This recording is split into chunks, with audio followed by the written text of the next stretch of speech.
Petar, the floor is yours. Thank you for the introduction. Is the mic okay? All right, great.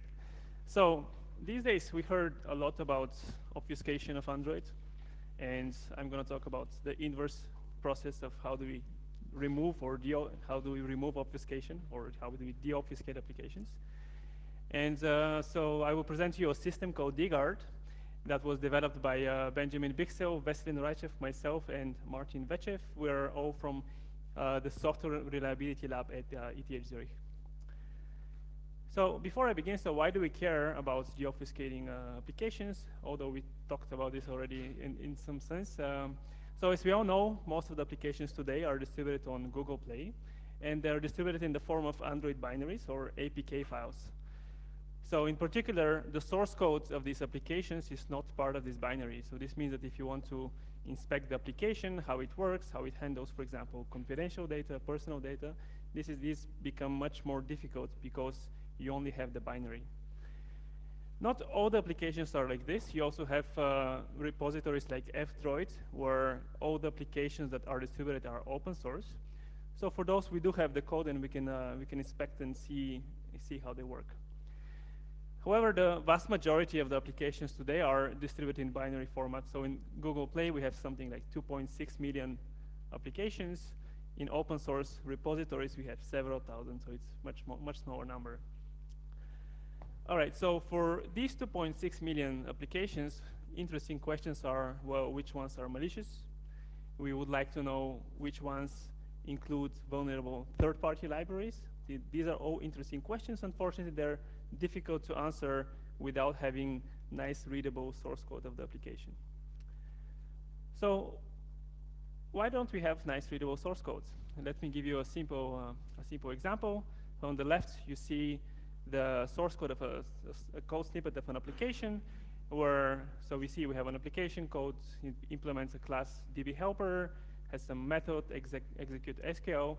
And so in particular, all the program elements like classes, fields, methods, they have nice descriptive names. And not all the names are application specific. Some of those come from the Android API. Like there's the SQLite helper class, which is defined in the Android API. And simply by looking at this piece of code, it's fairly easy to understand what this is doing. So this is implementing some kind of database functionality.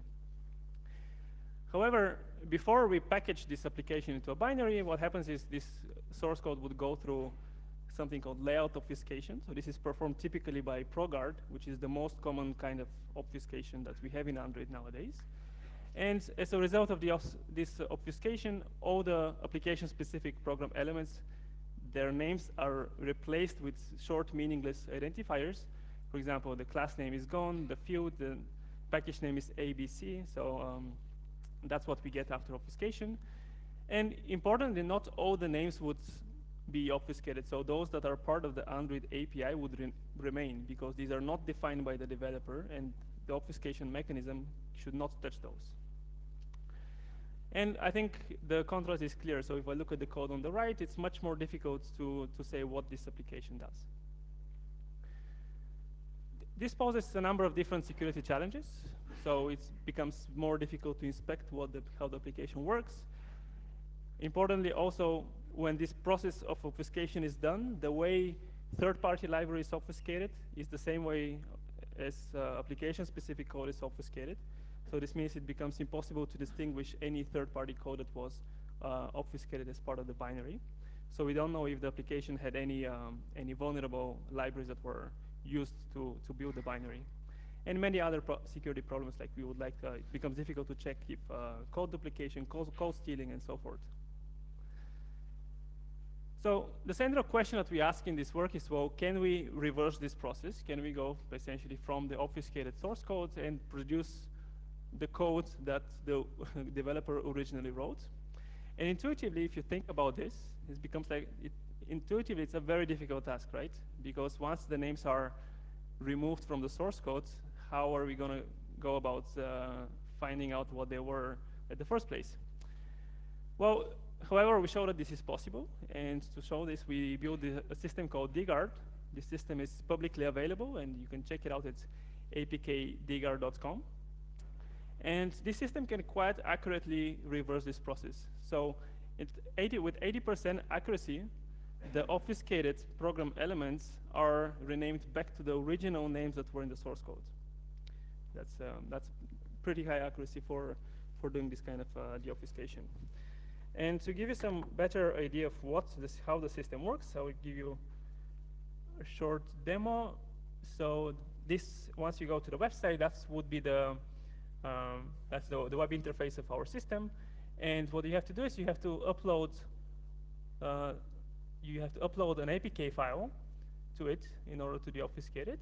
So then once you click upload, this gets uploaded into DGARD.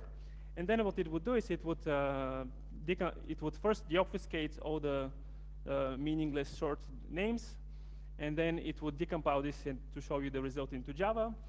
And if I scroll down a little bit more, you would see that it would also let you download, for example, the source code. If you want to download it and grab it to check something on it, it would also allow you to download the deobfuscated APK, which you can download and run and start debugging or reverse engineering. And also it would try to predict all the third-party libraries that were imported in the application. So it would give you a list of all the libraries that have been discovered. And to give you an idea of what's the before-after effect when this deobfuscation is performed, so here I show you for the class that you saw on the back, because you saw only the deobfuscation. So this is, on the left, you see the same application that I just deobfuscated. On the left, you have the obfuscated version, and on the right, the version after it is processed by DGARD. And I think the result is quite clear. On the left, we see that all the class name is missing. We have just AF. All the fields are missing, and it's quite difficult to see what this source code implements. And on the right, this is all replaced with quite meaningless names, making reverse engineering much more easier task. Okay, so going back to my slides, that was a demo.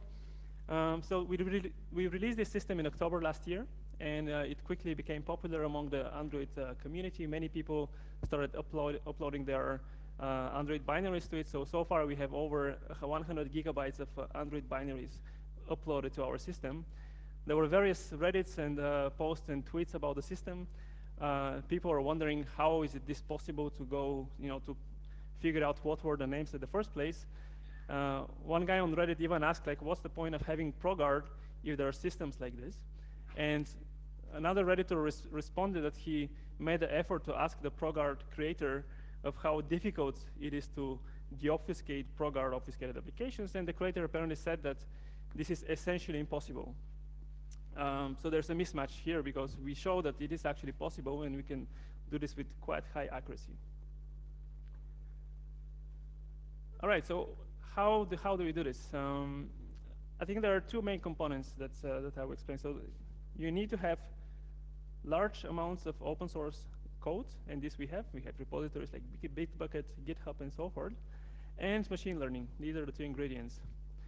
So this is how DGARD manages to do this. So first, we start with a large number of open source, unobfuscated Android applications.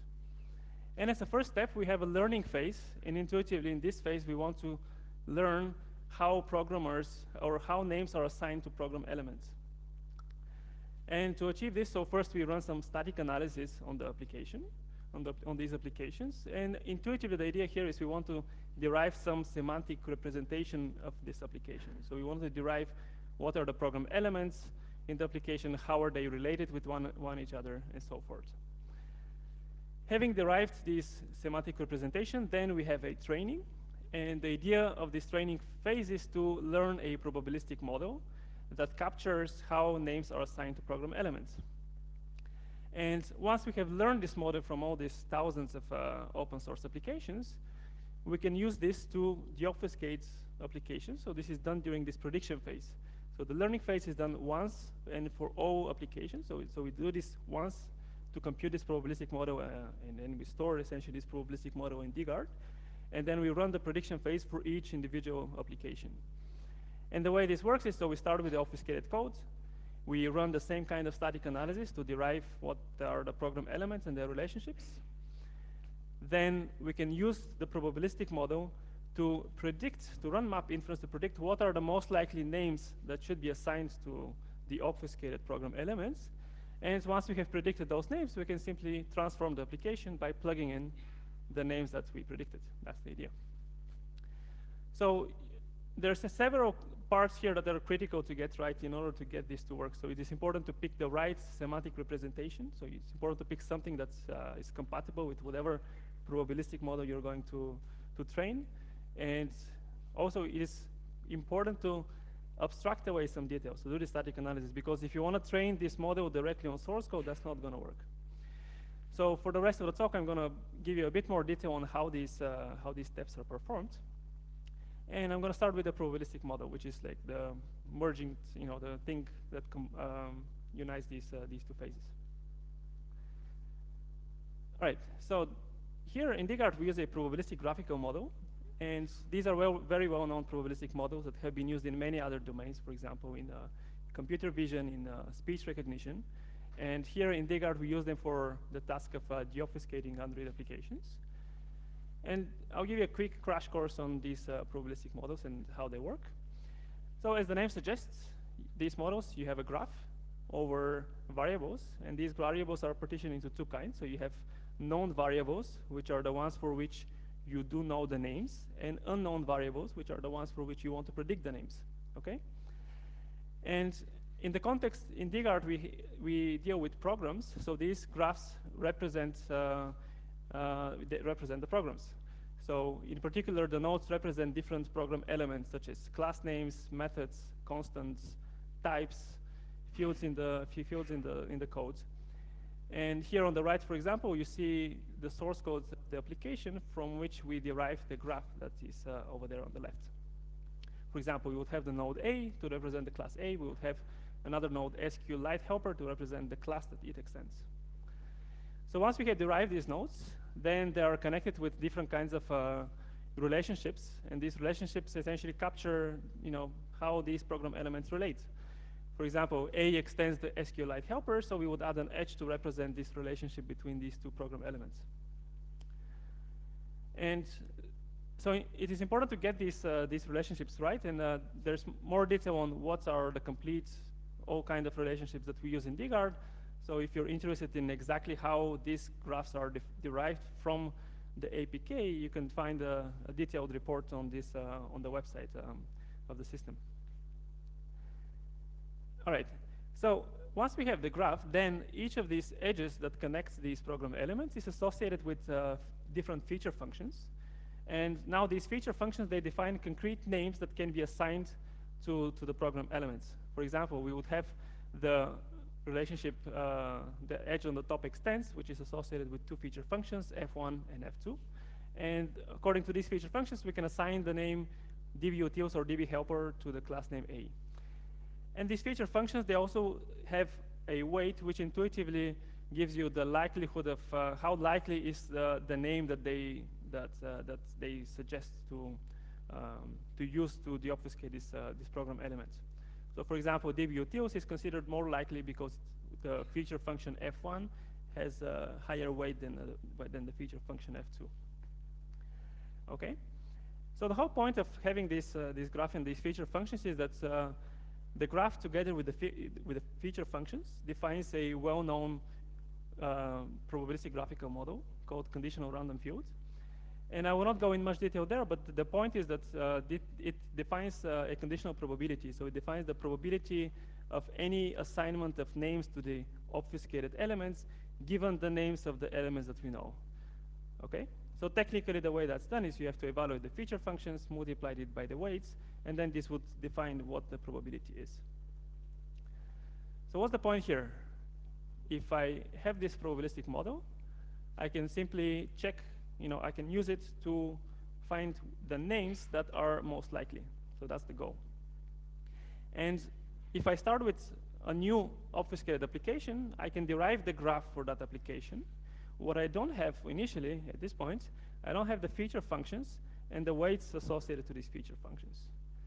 And these can be learned from large code bases like GitHub and Bitbucket. This is done during this learning phase, which I'm going to explain now. Learning. So in the learning phase, we start with, as I mentioned, a large number of unobfuscated Android applications. And we also, this phase, we have these feature templates that define the structure of the feature functions that we're going to instantiate from the data.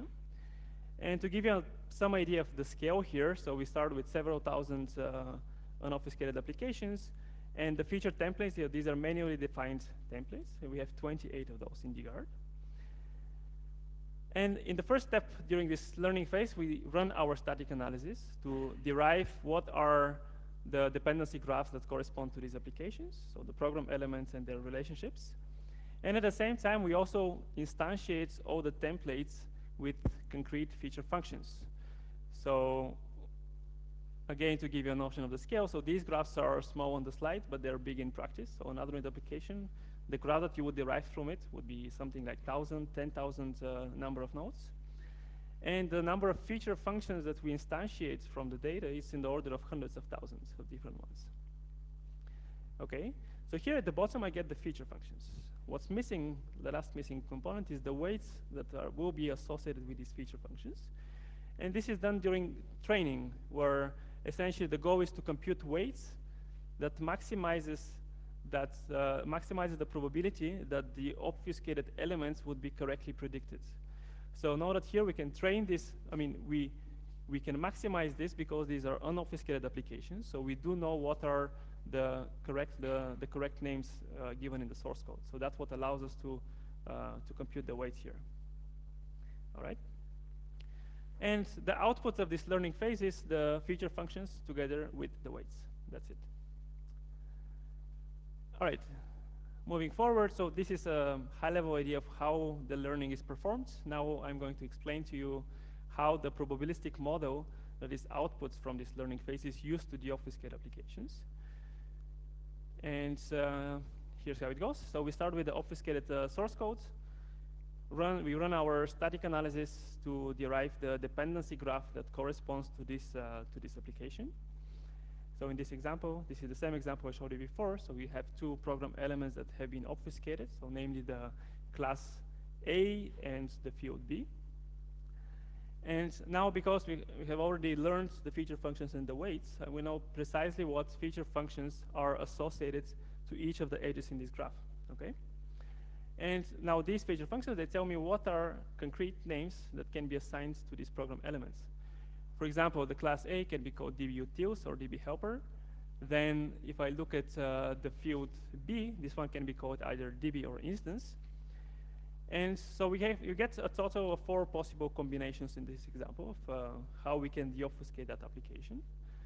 And if I apply the equation that I showed a few slides ago, we can compute the exact probability score for each possible assignment of names to the program elements.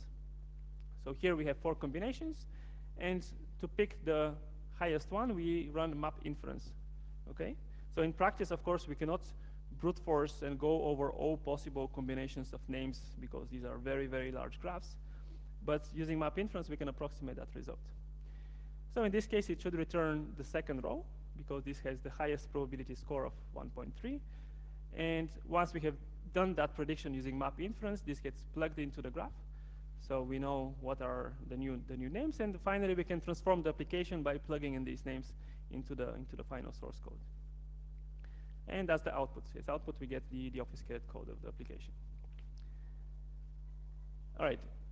So now one important question here is, well, we're changing names here. We're somehow modifying the application. So is the new application that we output semantically equivalent to the one you provide as input? So this is important because once you start reverse engineering and debugging the deobfuscated applications, you want to make sure you're analyzing the same application. And DGARD handles these cases, so it ensures that the output is semantically equivalent to the input by something called semantic preserving deobfuscation constraints. And this is necessary because Android has rich structure, so it has method overloading, it has class hierarchy, so you cannot freely rename fields, methods, and so forth. So it is configured with different kinds of syntactic constraints and semantic constraints.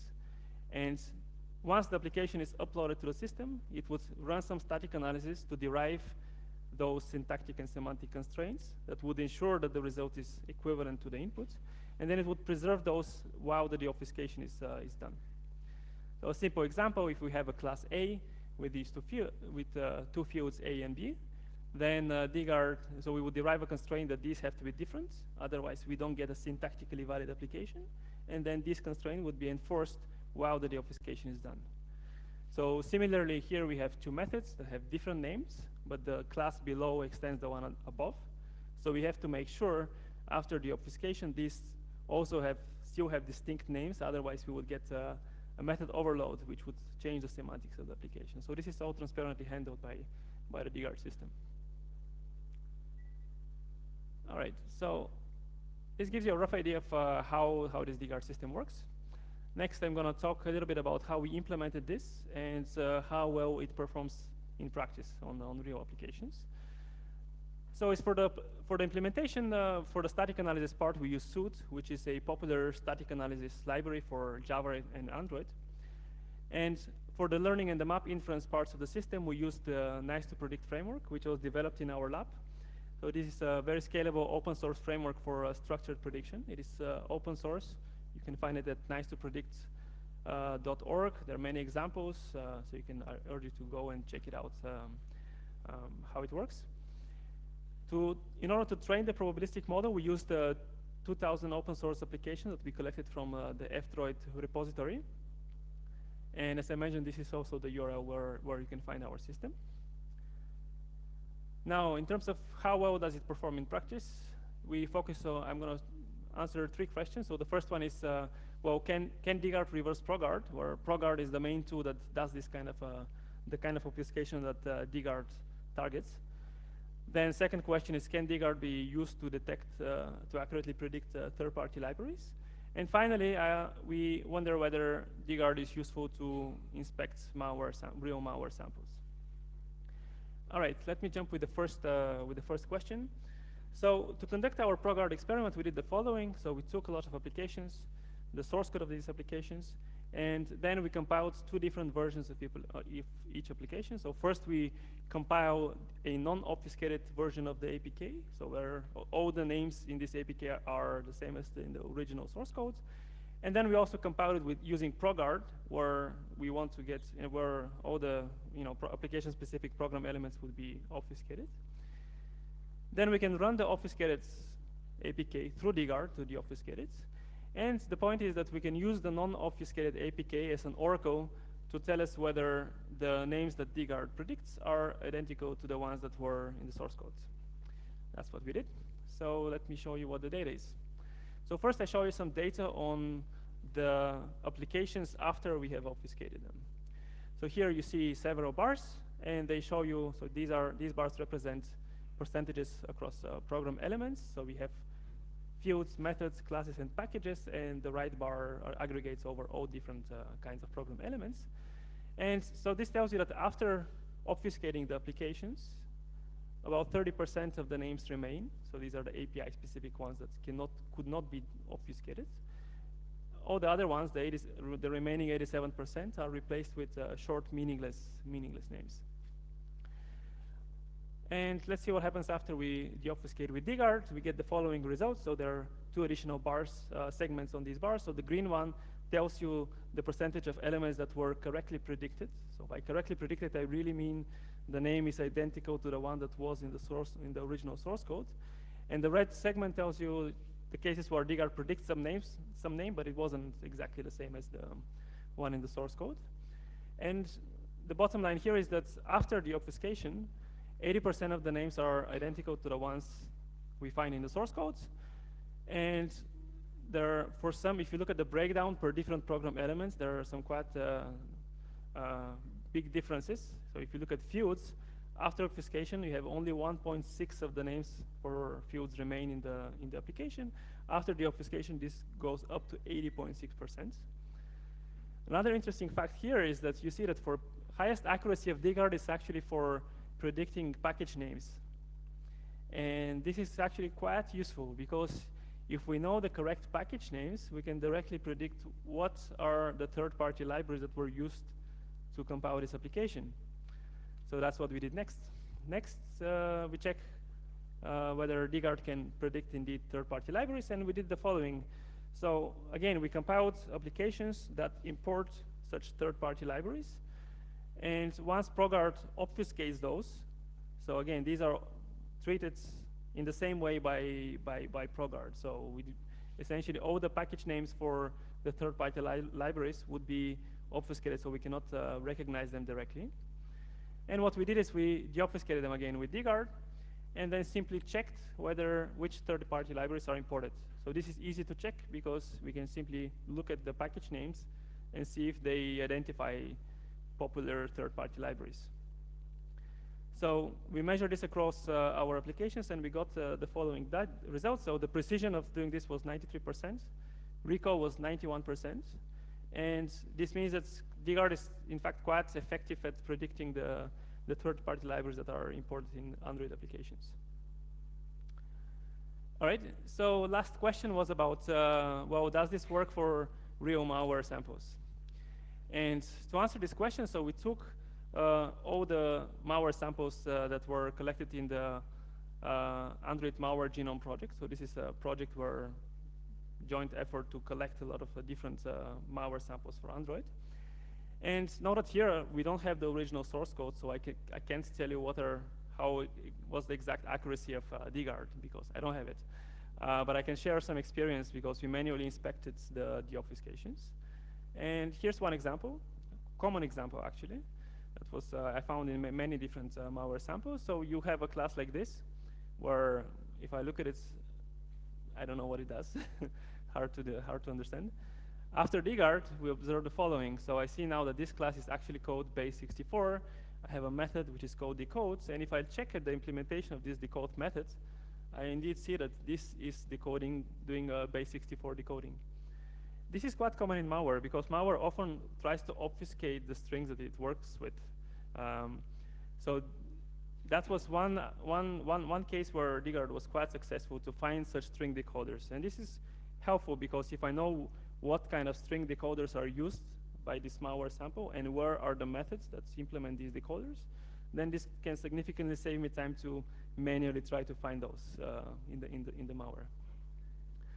Another case where it was quite helpful is to discover classes, methods that handle sensitive data because it would essentially put the proper names for the fields and methods, and I could simply grab the source code for, say, location or address and so forth, and figure out in which classes deal or handle such sensitive data.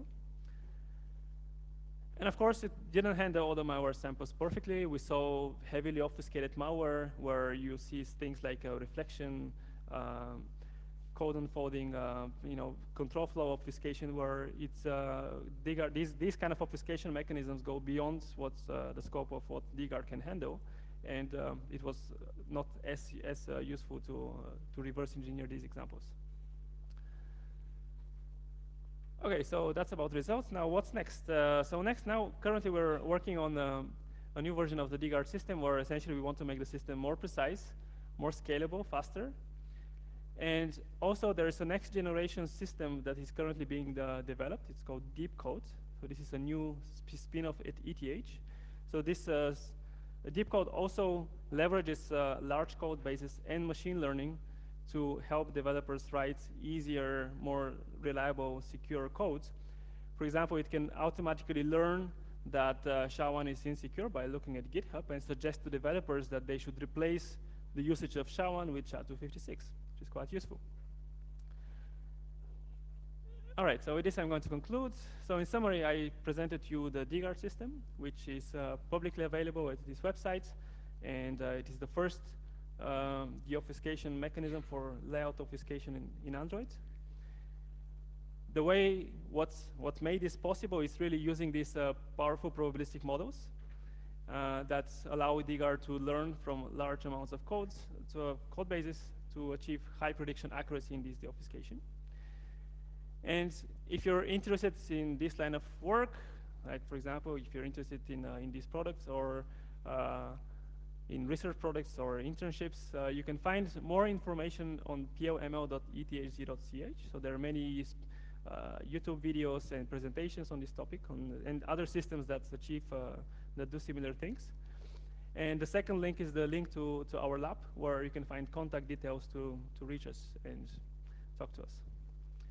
So with this, I conclude. Thank you very much, and I look forward to your questions.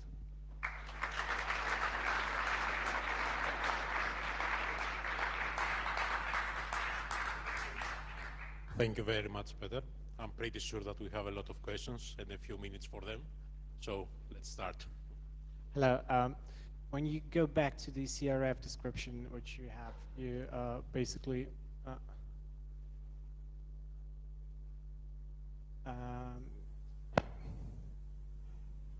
Almost there. Well, here. Yeah. Sure. So what you do, you basically compute the CPD for the program elements that you have. But do you really compute the normalization constant to form the proper CPD? And because otherwise this would just, or you just estimate it somehow by computing the likelihood for program elements and then using that to predict the program elements that you showed here. That's a good question. So we don't need to normalize the probability, because when we run map inference, we're not interested in the exact probability for a particular deobfuscation. We care for the most likely one. So even without normalizing, we just care for the one that gives us the highest score. So we don't do the normalization.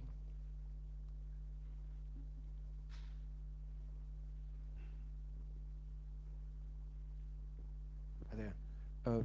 Yeah, I have two questions actually. Extremely interesting presentation, Matthew. But the first thing is, have you considered any connection with satisfiability problems in this field? Because it seems to be a kind of a customized ontology on which you could apply SAT-based reasoning. That's the first question. Do you mean SAT-based in terms of like learning how to satisfy formulas, or in terms of? I mean, if you need to solve the assignment problem of these free symbols, for instance. I see. So these are not hard constraints, because we don't have hard constraints. I mean, I can have hard syntactic and semantic constraints that have to be satisfied in order to get a semantically equivalent application. But these are more like soft constraints where, I mean, they're both two deobfuscations, they're both okay, but one is more likely according to the data that's available on GitHub. So that's why we really need this probabilistic approach that would tell us what is the likelihood of a particular deobfuscation. And the more the hard constraints really come from making sure the application is semantically equivalent. Yeah, and this is related to the second question. The second question is, it looks like to be working very well, especially because the kind of obfuscation which is performed seems to be essentially lexical, for what I've seen. Have you considered also transformations that are preserving the semantics? I mean, you're building an AST and semantic representation of that. But if the obfuscator was changing the structure of the code, preserving the semantics, but changing the structure, yes, would you be as good as? Yes, so of course, there are many other different kinds of obfuscation. So this is layout obfuscation that only replaces the names. Also, you have many different, like where you would add codes, dead codes, I don't know, change the control flow, duplicate code, and so on. And so we're working on that. These are also things that can be done, but it's work in progress. We can chat about it offline if you want. Please. Just two quick questions. The first one, and it seems I may have missed it, but just the renaming, in my opinion, is a pretty weak obfuscation. So if I would want to deobfuscate it, I'm sure the naming would help me figure out what's going on, but per se, I wouldn't really care about that too much. So I mean, like. Yeah, sure. So I've heard this response. Just out of curiosity, maybe I missed something. Yeah. So let me answer this way. So it's true that there are other. I mean, naming of course helps you, right?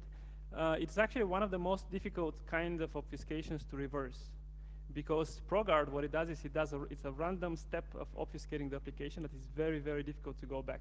If you look at control flow obfuscation, string obfuscation mechanisms, these are often easier to actually reverse, because I can just look at how it's done and figure out how to revert it.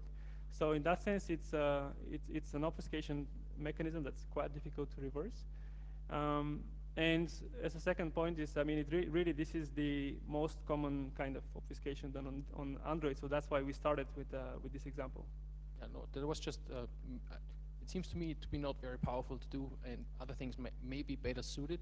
And another thing that I think goes back to the second question, that's more like of a suggestion, but if you would encode all of the information, like the types that you would expect, and if something is a method or a field, the information that you already had in your model, then you could maybe even do without the constraints, because then your replacements would. Yes, that's So- we actually do this, yes. Yeah. Yes, Well, I mean, you so- said you had these rules, but you could even encode it in the model that you find, then you could maybe do without the constraints. That's very good. That's exactly actually what we do. For some of the constraints where, for example, for equality constraints, we can simply merge those nodes. And we do this because it makes the graph simpler, and then we don't have a constraint to enforce during map inference. So we do that. Thomas? Okay, there are maybe 20 or 30 popular Android libraries used in multiple applications in the market. Don't you want to use some kind of syntactic hash or other signature which would allow you to pinpoint a particular library in particular version with 100% accuracy? So this can be done. People have done this hash-based identification for the problem of third-party libraries. That's what you mean, right? Yeah, so this can be done, and essentially if you look at how these approaches work, so they wouldn't take the hash of the source code, because then the hashes that you would get would not help you identify the third-party library. So they would still go about coming up with features like number of fields, or they will still capture the structure of the code and then hash this.